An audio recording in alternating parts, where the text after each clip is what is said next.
জয় হিন্দ। পথে পথে ইতিহাসে সবাইকে স্বাগত জানাই। সারা বিশ্বে 14ই ফেব্রুয়ারি দিনটি উদযাপিত হয় ভ্যালেন্টাইন্স ডে হিসাবে, অর্থাৎ ভালোবাসা দিবস, যা উদযাপন করা হয় কাছের মানুষদের উদ্দেশ্যে। কিন্তু 14ই ফেব্রুয়ারি 2019 সাল নিয়ে একটা ভয়ঙ্কর ঘটনা এখনো পর্যন্ত আমাদের মনে ও মস্তিষ্কে সতেজ হয়ে রয়েছে। রাত পোহালেই সেই দিন, যে দিনটি 2019 সালের পরে থেকে ভারতের ইতিহাসে কালো দিবস হিসাবে জায়গা করে নিয়েছে। যদিও 14ই ফেব্রুয়ারি ছাড়াও ভারতের বুকে আরও বেশ কয়েকটি দিনে কালো দিবস পালন করা হয়, আর তার পেছনে রয়েছে ভিন্ন ঘটনা। যাই হোক, সেটি ভিন্ন কথা। আমরা মূল বিষয় ফিরে আসি। 14ই ফেব্রুয়ারি 2019 তারিখ ভারতের সাম্প্রতিক ইতিহাসের সবচেয়ে বিধ্বংসী সন্ত্রাসী হামলার একটি প্রত্যক্ষদর্শী। শহীদদের মর্মান্তিক পরিণতি, তাদের আত্মবলিদানের কাহিনী চোখ ভিজিয়েছিল গোটা দেশবাসীকে।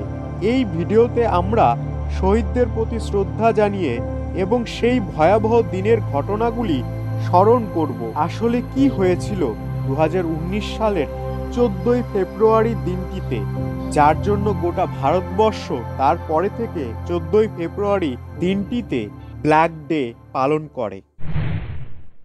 পুলওয়ামায় স্থানীয় সময় প্রায় বিকেল 3:15 জম্মু কাশ্মীর জাতীয় মহাসড়কে সিআরপিএফ এর এক কনভয় জম্মু থেকে শ্রীনগরে যাচ্ছিল। কনভয়টিতে 78টি গাড়ি ছিল, যার মধ্যে প্রায় 2500 জন জওয়ান ছিল। কিছু জওয়ান ক্লান্তিতে ঘুমিয়েছিল, আবার কেউ গল্প করছিল তার পরিবারের সঙ্গে, কেউ বা নিজেদের মধ্যে। এর মধ্যেই কনভয়টি যখন অবন্তিপোরার কাছে লেথপোরায় পৌঁছায়, তখন বিস্ফোরক ভর্তি একটি গাড়ি, যেটি চালিয়েছিলেন 2018 সালে জেইশ-ই-মোহাম্মদে যোগ দেওয়া এক সদস্য, সেই বিস্ফোরক ভর্তি গাড়ি সরাসরি কনভয় চলা একটি গাড়ির সাথে ধাক্কা মারে, যার ফলে একটি বিশাল বিস্ফোরণ ঘটে।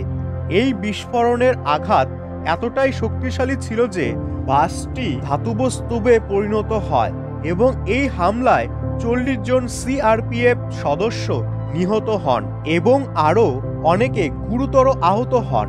জেইশ-ই-মোহাম্মদ এই হামলার দায় স্বীকার করে এবং এর পরিপ্রেক্ষিতে একটি ভিডিও প্রকাশ করে। এই মর্মান্তিক ঘটনা গোটা ভারতবর্ষের মানুষের মনে ভালোবাসার দিনে শোকের ছায়ায় ঢেকে ফেলেছিল। পুলওয়ামা হামলার ঘটনায় গোটা ভারত জুড়ে ক্ষোভ ও শোকের ছায়া নেমে এসেছিল। দেশের সমস্ত মানুষ এই ঘটনায় শোকাহত পরিবারের প্রতি দুঃখ প্রকাশ করেছে। এর পাশাপাশি ওই দিন মোমবাতি জ্বালিয়ে রাজপথে কালো দিবস পালন করেছে। এর পাশাপাশি নিহত সৈন্যদের জন্য ন্যায় বিচারের দাবি করেছেন ভারত সরকারের কাছে। প্রধানমন্ত্রী নরেন্দ্র মোদী এই হামলার নিন্দা করেছেন এবং আশ্বস্ত করেছেন যে অপরাধীরা শাস্তি পাবে। তিনি বলেছেন যে নিরাপত্তা বাহিনীকে সন্ত্রাসী এবং তাদের সমর্থকদের বিরুদ্ধে যে কোনো পদক্ষেপ নেওয়ার পূর্ণ স্বাধীনতা দেওয়া হয়েছে। এর পাশাপাশি পাকিস্তানি পণ্যের ওপর শুল্ক 200% বৃদ্ধি করেছেন।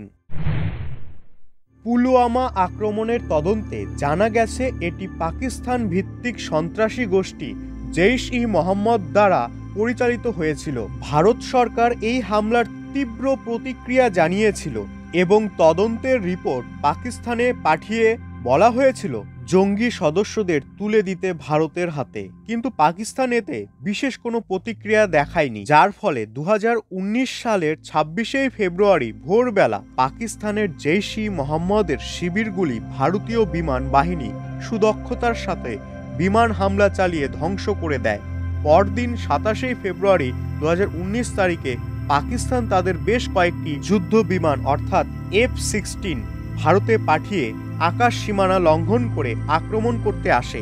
তখন ভারতীয় বিমান বাহিনী তাদের বাধা দেয়। সেই সময় দেখা যায় যে ভারতীয় প্রতিরক্ষা বিমান MiG-21 বাইসন গুলি করে পাকিস্তানের F-16 বিমানকে বিনষ্ট করে।